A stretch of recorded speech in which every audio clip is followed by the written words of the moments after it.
बच्चों नमस्कार। और आज आपके लिए एक नया वीडियो बनाया है। इस वीडियो में आपको अभाज्य गुणनखंड बनाना सिखाएंगे कि जो संख्याएं हमको दी गई हैं उनके अभाज्य गुणनखंड कैसे करते हैं। तो देखिए, अभाज्य संख्या तो हमने पहले आपको बताई दी है, अभाज्य संख्याएं क्या होती हैं।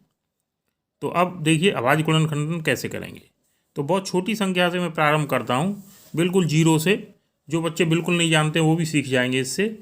तो देखिए, सबसे पहले बच्चों एक संख्या लेते हैं बहुत छोटी, जैसे मान लो 4 है। हमें 4 का अभाज्य गुणनखंड बनाना है, तो कैसे करेंगे देखिए। तो सबसे पहली अभाज्य संख्या 2 होती है। तो सबसे पहले 2 से विभाजित करेंगे 4 को, 2 का भाग देंगे बच्चों 4 में। तो 2 से 4 में भाग दिया जाएगा तो वो 2 बार जाएगा, आपको मालूम है। चलिए अब देखिए आगे।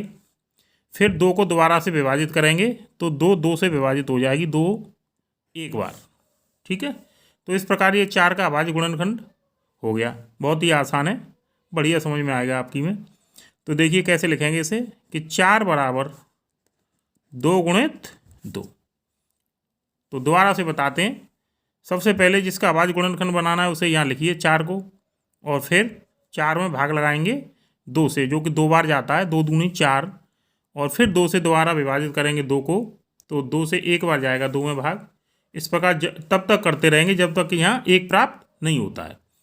तो अब देखिए 4 के गुणनखंड कितने होते हैं बच्चों, 2 गुणित 2, 2 गुणा 2।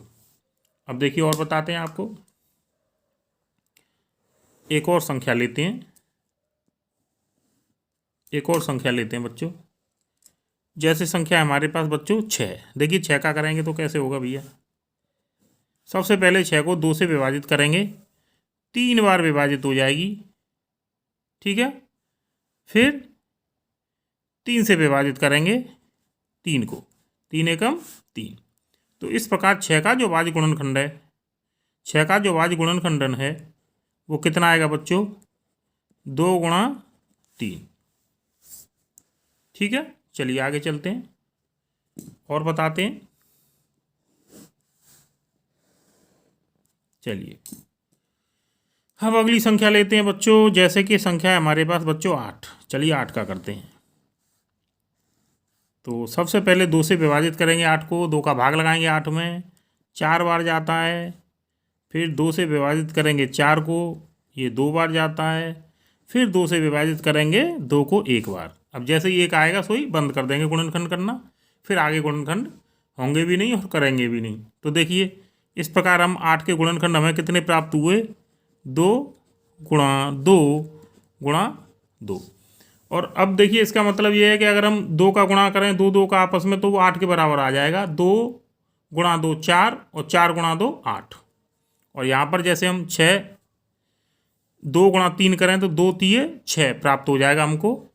और आगे चलते हैं बच्चों। तो 2 और 2 का गुणा करें तो यहाँ हमें 4 प्राप्त हो जाता है। ठीक है, चलिए और आगे चलते हैं, थोड़ी और बड़ी संख्या लेते हैं। तो अब देखिए बच्चों, अब अगली संख्या लेते हैं, चलिए 9। देखिए 9 का अभाज्य गुणनखंडन कैसे करेंगे।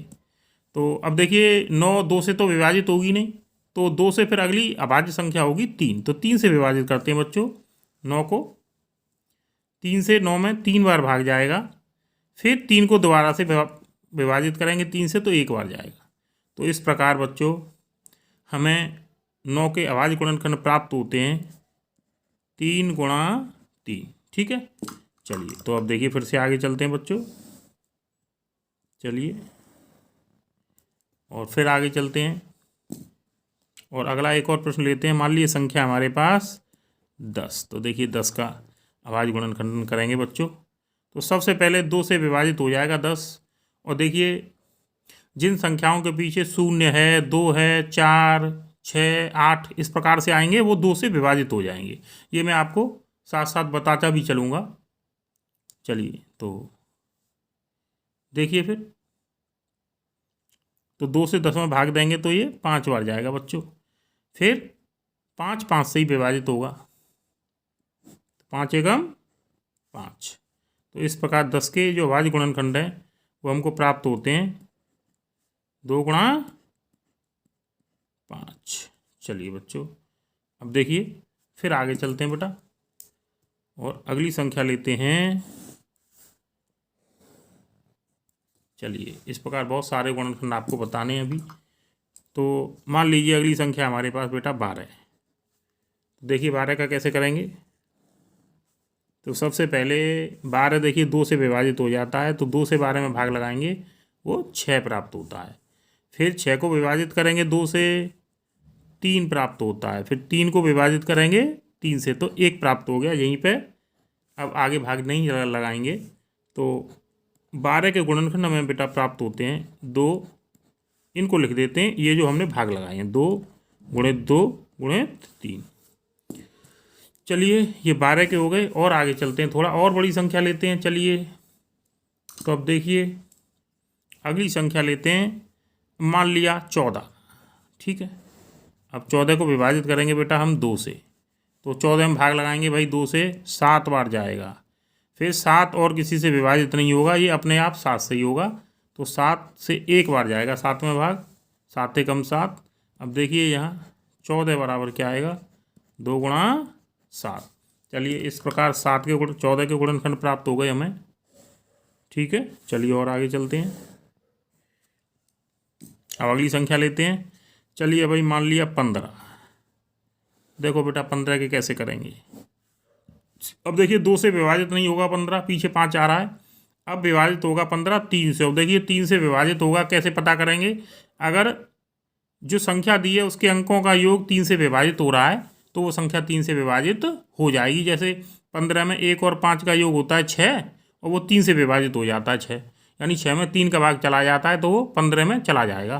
तो 3 से भाग देते हैं 15 में, 5 बार गया। ठीक है, फिर 5 का 5 में ही जाएगा, ये आपको पता है, 5 से कम 5। चलिए तब देखिए बच्चों 15 बराबर 3 गुणित 5। 15 के गुणनखंड हो गए भाई। चलिए अब आपको आगे पहुंचाते हैं बेटा, और अगली संख्या लेते हैं। और अगली संख्या हम लेते हैं मान लिया 16। तो देखो 16 के बेटे कैसे चेक करेंगे हम।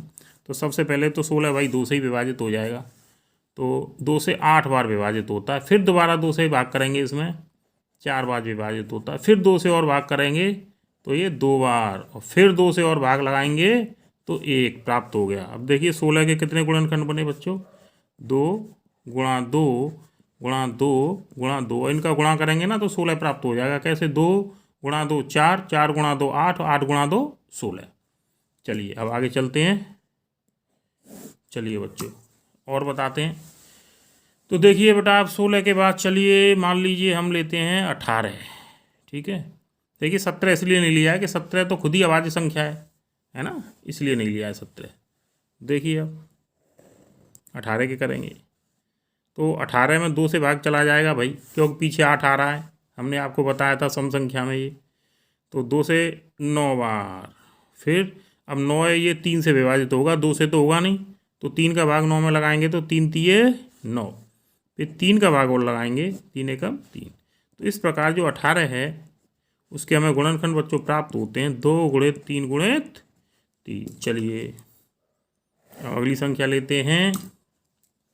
चलिए 20 लेते हैं, 19 नहीं ले रहे हैं क्योंकि 19 खुद ही अभाज्य संख्या है, उसका अभाज्य गुणनखंडन वही 1 हो जाएगा, 1 गुणा 19 हो जाएगा, इसीलिए उसे नहीं ले रहे हैं, 20 को ले रहे हैं। तो 2 से भाग लगाएंगे 20 में तो 10 बार, फिर 2 से 10 में भाग लगाएंगे तो 5 बार। ठीक है बच्चों, फिर 5 से 5 में देंगे 1 बार। तो ये 20 के गुणनखंड हमको प्राप्त होते हैं 2 गुणित 2 गुणित 5।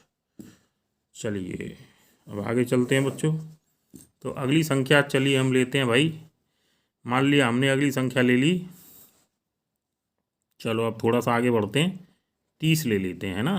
चलिए तो 2 से भाग लगाएंगे 30 में 15 बार, फिर अब 2 से तो भाग जाएगा नहीं इसमें, तो अब भाग जाएगा भाई 3 से 5 बार, फिर 5 से लगाएंगे 1 बार। तो 30 बराबर क्या आएगा बच्चों, देखो 2 गुणित 3 गुणित 5, 2 गुणित 3 गुणित, इस प्रकार 30 के गुणनखंड भी हमें प्राप्त हो गए। देखिए मुझे उम्मीद है कि ये गुणनखंड करना आपकी समझ में आ गया होगा। अभी मैं और बड़ी बड़ी संख्याओं के गुणनखंड इससे अगली वीडियो में बताऊंगा, आप देखते रहिए वीडियो, बढ़िया समझ में आएगा। बहुत बहुत धन्यवाद।